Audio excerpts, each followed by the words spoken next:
Ever catch yourself daydreaming about ditching that 9 to 5 grind? You know, picturing yourself financially free, maybe kicking back on a beach somewhere? The dream. And for many, real estate holds the key to unlocking that kind of freedom. That's exactly what we're diving into today, real estate investing.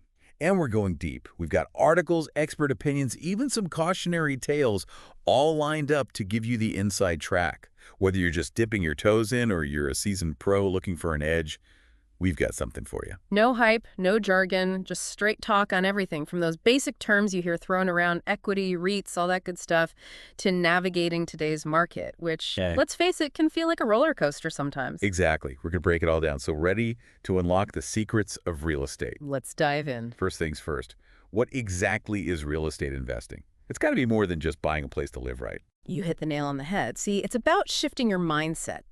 Think of property as this dynamic asset, something that can actually generate income for you, maybe even appreciate and value over time. It becomes a vehicle for building wealth, not just a roof over your head. And there are so many ways to play the game: residential, commercial, industrial, land rent.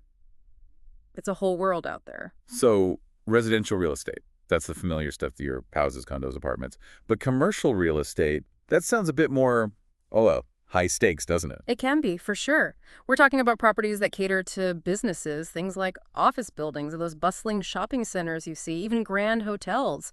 These investments tend to be on a larger scale, often involving more complex financing and specialized management. Then there's industrial real estate, which sounds even more, I don't know, intense. Are we talking massive factories and sprawling warehouses, that kind of thing? You got it. Those massive structures you see lining the highways, those are often industrial properties. And then, of course, you've got raw, undeveloped land. Think of it as the blank canvas of the real estate world. Untapped potential, ready to be molded into residential havens, commercial hubs, or whatever vision you have. Wow, it's incredible how diverse the real estate world really is. Yeah. And it makes you realize there's a big difference between, say, working in real estate, like being an agent or a property manager, and actually investing your own money. Absolutely. One isn't better than the other, but they're definitely distinct paths. Are you facilitating those transactions for a fee, or are you stepping up, putting your own skin in the game, embracing the risks and the potential rewards of ownership? That's a big question to ask yourself. And speaking of putting your money where your mouth is, our sources really dive into two main avenues: direct and indirect investing. And since we promised to decode the jargon, what exactly are REITs and how do they compare to, let's say, the classic route of buying a rental property? Great question. REITs, or real estate investment trusts, they offer this unique way to tap into real estate without actually owning physical property. Think of them like carefully curated baskets of real estate assets. Could be anything from sleek office towers to those sprawling shopping malls we talked about. So instead of putting all your eggs in one basket, so to speak, you're acquiring these little pieces of many different properties. Exactly. You're essentially becoming a shareholder in companies that own and manage these diverse portfolios of real estate. And here's the interesting bit. REITs are traded on stock exchanges, just like, say, Apple or Google. Makes them much more liquid than traditional brick-and-mortar real estate. Okay, so if I'm looking to get my feet wet in real estate, but I don't want to be fielding those late-night calls from tenants about a leaky faucet, REITs might be a good option. You got it. They offer that built-in diversification, the potential for passive income through dividends. Of course, just like any stock, they do come with market risks. It's all about finding the right balance for your situation. So REITs offer that more hands-off approach. But for those of us who are ready to roll up our sleeves and really get our hands dirty, buying a rental property is the more direct route. Right. Absolutely. You're the boss, you collect that rent, you ride the wave of appreciation, hopefully. This path gives you more control, but it definitely demands more responsibility. Be ready to navigate tenant interactions, property upkeep, all those joys, and let's be honest, occasional headaches that come with being a landlord. Speaking of joys and headaches, let's get practical for a second. For someone just starting out, buying that first rental property can feel like climbing Mount Everest. Where do you even begin? Well, before you even think about property viewings, you've got to build a solid foundation. Thorough market research is key. Figure out what types of properties are in high demand in your area, what you can realistically afford. Don't let the excitement of a hot market overshadow careful planning. It's easy to get caught up in the hype, that's for sure. Which reminds me, one of our sources mentioned this strategy called house hacking. What's that all about? Ugh, house hacking, a classic, especially for beginners. It's about getting clever, turning your property into a twofer, a comfy home, and a source of rental income. So you're talking about living in one unit of a duplex and renting out the other, or maybe renting out a spare room in your house. Exactly. These strategies can significantly offset your mortgage, maybe even generate some positive cash flow right off the bat. Imagine living practically rent-free while building equity at the same time. That's incredible. I wish I had known about that when I was starting out. Speaking of which, one source highlighted this real estate investor who took the plunge at just 21 years old while still in college. It's true. Age is just a number in the real estate game. With the right knowledge, a solid plan, and that entrepreneurial spirit, anyone can embark on this journey. Okay, let's shift gears and talk money. How do real estate investors actually finance these deals, especially when they're first starting out? That's the million-dollar question. For rental properties, mortgages are the most common path, but be prepared for a potentially larger down payment than you'd need for your primary residence. Lenders see investment properties as a bit riskier, you see. Just how much larger are we talking? Traditionally, 20% down has been the gold standard for investment properties, but there are programs out there specifically for investors that might require as little as 5% down. Just be aware that those often come with stricter lending criteria and possibly higher interest rates. It's a trade-off, like most things in life. So saving up that down payment is crucial. What about some of those alternative financing options? Our research mentioned something called HELOC. What's that all about? Yes, the HELOC Home Equity Line of Credit. It's a powerful tool in a real estate investor's arsenal. It lets you borrow against the equity you've built up in your home. And just to clarify, equity is the difference between what your home is currently worth and what you still owe on the mortgage. Exactly. So let's say your humble abode is now valued at $200,000 and you still owe $150,000 on that mortgage. Congrats. You've got $50,000 in equity.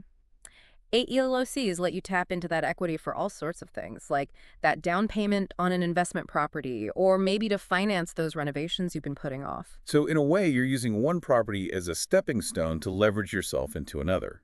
I like it. That's the general idea. But remember, with any financial decision, there are always things to consider. With 8 ELOCs, you are putting your home on the line. You've got to make sure you can comfortably handle those payments on both your HELOC and your original mortgage, even if interest rates decide to play games or unexpected expenses pop up. That's a crucial point. Financial responsibility is key, especially with real estate. Speaking of thinking outside the box, one of our sources shared a story about an investor who actually used a credit card to finance his first condo in Maui. It's true. Now, while we wouldn't recommend putting your next tropical getaway on your credit card unless you've got a solid plan for paying it off, it just goes to show that resourcefulness and a little bit of creativity can go a long way in the real estate world. It definitely highlights that entrepreneurial spirit you mentioned earlier. But let's be real, navigating the real estate world isn't a solo mission. Who do you absolutely need on your team to guide you through this process? Building a strong team of experts is absolutely critical for success in real estate. And it all starts with finding a rock star real estate agent, someone who understands the ins and outs of investment properties, someone who can sniff out those hidden gems, negotiate like a pro, and guide you through all that paperwork. That makes sense. You want someone in your corner who speaks the language and really understands your investment goals. Absolutely. And speaking of legal eagles, a savvy real estate attorney should be high on your list. They're essential for reviewing contracts, making sure everything is on the up and up, and just generally guiding you through the legal maze that real estate transactions can sometimes be. Oh, right, because those contracts can be incredibly complex. You can say that again. And let's not forget those unsung heroes of the real estate world, property managers. They're worth their weight in gold, especially if you're not keen on dealing with late-night maintenance calls or chasing down rent payments. So they're the ones who handle the day-to-day, like finding tenants, collecting rent, coordinated repairs, all those things that could easily become major headaches. Precisely. And we can't forget about those reliable contractors, the plumbers, the electricians, the handymen who come to the rescue when things go wrong, which, let's face it, they inevitably do. Having a trusted network of these professionals on speed dial is a must for any real estate investor. It sounds like building your real estate dream team is crucial, each member with their own area of expertise, all working together to help you achieve your investment goals. Exactly. And like any great team, clear communication is key. Make sure everyone's on the same page, working towards that shared goal, and comfortable sharing their insights and expertise. Speaking of learning from others, one of the seasoned investors we talked to really emphasized the value of mentorship. Finding someone who has been there, done that, can make all the difference. What are your thoughts on that? It's like having a seasoned guide to help you navigate the real estate jungle, someone who's been there, done that, and can help you avoid those costly pitfalls. It's like a shortcut to real estate success, learning from their triumphs, and maybe even more importantly, learning from their mistakes. Which actually brings us to another super important part of our deep dive, those common traps that can trip up even the savviest investors. You know what they say, experience is the best teacher, but it doesn't have to be your experience, right? Exactly. So let's shine a light on some of those missteps so our listeners can steer clear. What are some of the biggest traps new investors should watch out for? One of the biggest, and it's so easy to fall into this trap, is overpaying for a property. Oh, for sure. It's easy to get caught up in the excitement of a bidding war or maybe fall head over heels for that charming fixer-upper, but staying disciplined, sticking to your budget, that is absolutely crucial. Makes sense. If you overpay at the starting line, it's going to be that much harder to make a decent return, even if the property does go up in value over time. Exactly. Another trap, and this one often catches people by surprise, is underestimating those hidden expenses. Like what kinds of things? Property taxes, insurance premiums, maintenance costs, don't forget about those. And then there are those pesky vacancies. Right. They can all eat into your profits if you haven't factored them in. So it's not just about crunching the numbers on your mortgage payment. It's about looking at the whole picture, all the costs associated with owning and managing a property. Absolutely. And let's not forget about good old-fashioned market research. Right. Understanding the local trends, rental rates, economic indicators. Those are your compass and your map in the real estate world, guiding you toward the promising opportunities, helping you avoid those potential money pits. A property that seems like a steal today might not look so appealing if the neighborhood's going downhill or the rental market takes a nosedive. Exactly. And finally, let's talk about trust, or more specifically, being very careful about who you trust. Oh, that's huge. Real estate transactions, they involve a lot of different players, agents, contractors, lenders, and you've got to surround yourself with reputable people, people who have your best interests at heart. It's easy to get swept up, especially when you've got someone dangling those guaranteed returns in front of you, right? Oh, yeah. That's when a little healthy skepticism is your best friend. 100%. Which reminds me, we came across this cautionary tale in our research about a condo. Get this. Designed for sailing around the world. Wait, what? A condo that sets sail? Sounds more like a luxury yacht than real estate. Right. Apparently, it was marketed as this epitome of luxury living, this condo that could detach from a larger complex and just cruise off to exotic destinations whenever you wanted. Wow, that's either incredibly innovative or completely bonkers. Right. So, did anyone actually buy into this floating dream? You might be surprised to hear that some investors did take the plunge. Unfortunately, it turned out to be a classic case of getting swept away by a flashy concept without doing your homework. The project totally flopped, leaving those investors high and dry with lighter wallets and a hard lesson in due diligence. Ouch. It just goes to show, if something sounds too good to be true, it probably is. Always, always, always do your research. But on a lighter note, I loved what one expert said about networking in real estate, and not just the online kind, but that face-to-face real human connection. What are your thoughts on that? It's like you're collecting keys to a city. And each person you meet, they might hold a piece of the puzzle, a lead on a hot property, a shared experience that saves you a ton of money, or even just a fresh perspective that sparks a whole new strategy. It's about tapping into that collective wisdom, right? Because real estate is a people business when you get down to it. Yeah. And while those online forums and virtual meetups have their place, there's just something about those in-person connections, you know? Those chance encounters at a local real estate event or those conversations over coffee. Yeah. You can't beat that. Absolutely. Those chance encounters can turn into game-changing relationships. And sometimes those valuable connections are closer than you think. One investor we learned about, he found his mentor just by reaching out to his, get this, his rich uncle for advice. Proof that the best guidance is often closer than you think. It's a good reminder to tap into those existing connections. Let's zoom out for a second and talk about the big picture. The real estate market itself. We know it's always changing, always evolving, impacted by so many things. Interest rates, the economy, even those demographic shifts. All these factors play a role in shaping those investment strategies. For sure. In fact, our research really highlighted that recent volatility in the U.S. real estate market, mostly driven by those rising interest rates we're all feeling. Definitely. No. What are your thoughts on how that's impacting investors right now? Well, we know that higher interest rates mean more expensive borrowing, which tends to cool down the market a bit. You might see properties staying on the market a little longer. It's a natural reaction to the way things are moving. So does that mean it's a bad time to be looking at real estate? Not necessarily. It just means investors need to be more strategic, more selective, maybe exercise a little more patience. It's all about adapting to the current climate.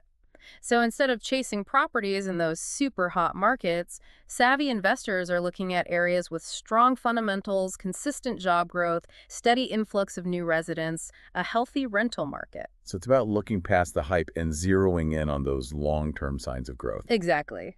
And speaking of playing the long game, one article we came across mentioned that some investors are actually using this period of higher interest rates to their advantage. Oh, interesting. How so? They're hitting pause on those big purchases for now, focusing on building up a cash reserve so they're ready to pounce when those interest rates stabilize or maybe even drop a bit. That's a savvy move. Patience in real estate, it often pays off. Having that cash on hand gives you the flexibility to act when opportunity knocks, even if the market takes an unexpected turn. Absolutely. It's like having that secret weapon ready to deploy. Oh. And speaking of market insights, we found it fascinating how those housing starts, when construction begins on new homes, can actually give us clues about where the market might be heading. Like if developers are building more multifamily units, your apartments, condos, than single-family homes, it could be a sign that those standalone houses might be in shorter supply down the line, which could drive up prices. It all comes back to supply and demand. If those single-family homes become more scarce, well, the people who own them, especially those who own them as rentals, they could be sitting pretty. Basic economics playing out in the real estate world. It's really interesting how those little indicators can reveal those big picture trends. And it reinforces something else our experts kept emphasizing, the importance of location, location, location. Couldn't agree more. It's not just about resale value. It's about that long-term potential. Will it attract and keep good tenants? We read about this one investor who was willing to pay top dollar for a prime piece of land in a highly desirable neighborhood. And guess what? He was able to charge premium rent, which more than made up for his initial investment. It all comes back to location, location, location, right? Being in a sought-after area, close to amenities, good schools, transportation, all those things that make life a little bit easier. Right. Those are the properties that practically sell themselves. Absolutely. But let's not forget, real estate isn't just for the wealthy. One young investor we learned about, he focused his strategy on buying properties priced below the median in his target market. And you know what? He found that sweet spot allowed him to generate the highest cash flow. It shows you don't need to be a millionaire to make smart real estate moves. He understood that sometimes the best returns come from those more strategic acquisitions, finding those hidden gems in those often overlooked markets. Exactly.